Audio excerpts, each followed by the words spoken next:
Assalamualaikum warahmatullahi wabarakatuh kawan-kawan. Hari ini kita kedatangan lagi Spring dan Temba. Walaupun cuma sedikit tapi insya Allah berkah untuk kawan-kawan yang telah membeli varietas bibit unggul ini. ASD Bakri mengeluarkan dua varietas yaitu Spring dan Temba. Kita lihat di sini untuk warna backnya ada dua warna. Pertama warnanya merah, jambu oranye dan oranye.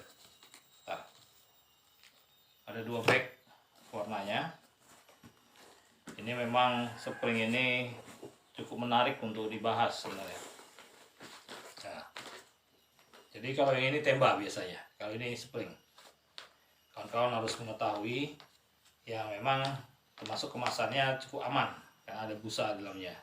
Cuman yang pasti ya paling bagus sih sebenarnya langsung disilan mati ya, supaya tidak dimanfaatkan orang untuk memanfaatkan plastik bekas dari produk mereka ini.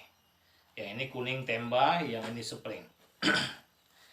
Keunggulan dari dua varietas bibit unggul dari produksi AS Bakri adalah yang pertama Temba, dia mempunyai pelepah yang cukup pendek dengan rekomendasi jarak tanam 8x8 sehingga mereka persatuan hektarnya dapat mencapai 160 pokok per hektar.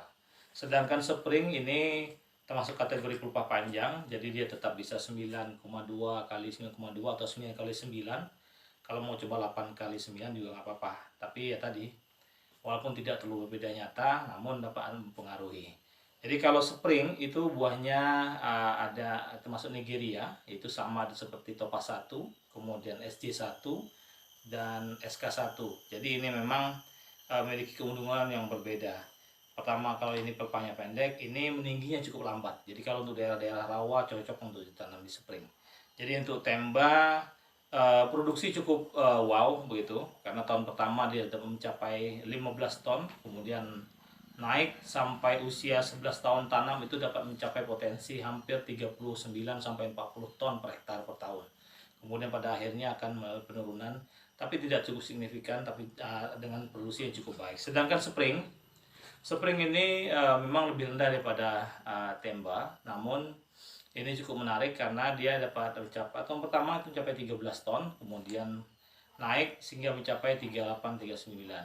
Ini yang harus kita pahami bersama, bahwa kunci dari benih penggunaan bibit unggul itu adalah perawatan. Itu salah satunya.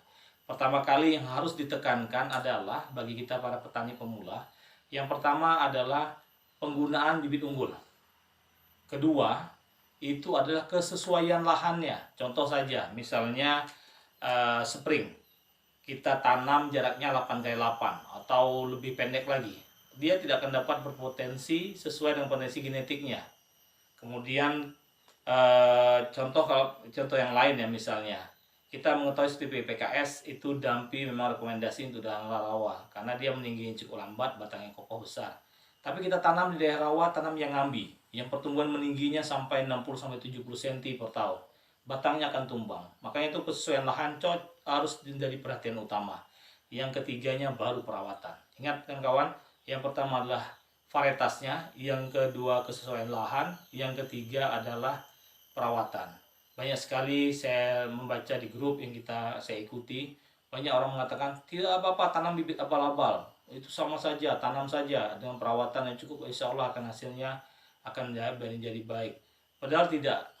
Saya harap kawan-kawan yang memang baru menanam atau sudah memiliki hasil, karena yang patut diperhatikan adalah penggunaan bibit yang tidak bersertifikat itu adalah yang pertama produktivitasnya tidak rata. Itu yang harus diperhatikan. Kemudian respon terhadap pemupukan juga tidak sama.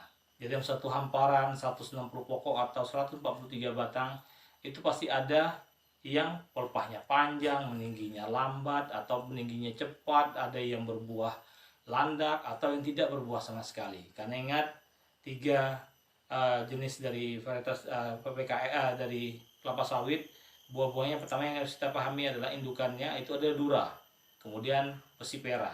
Persilangan dura dan pesipera itu larinya ke tenera. Tapi kalau kita mengambil bibit cabutan itu hanya 50% saja yang ke tenera. Dan itu kalaupun itu baik itu indukannya.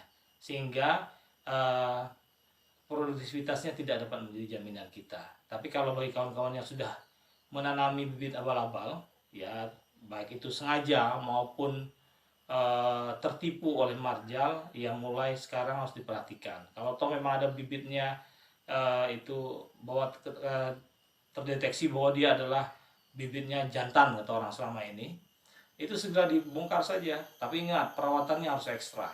Kalau populasi kita dalam satu hamparan sudah cukup tinggi, dia akan terlambat pertumbuhannya, maka harus kita beri pupuk ekstra.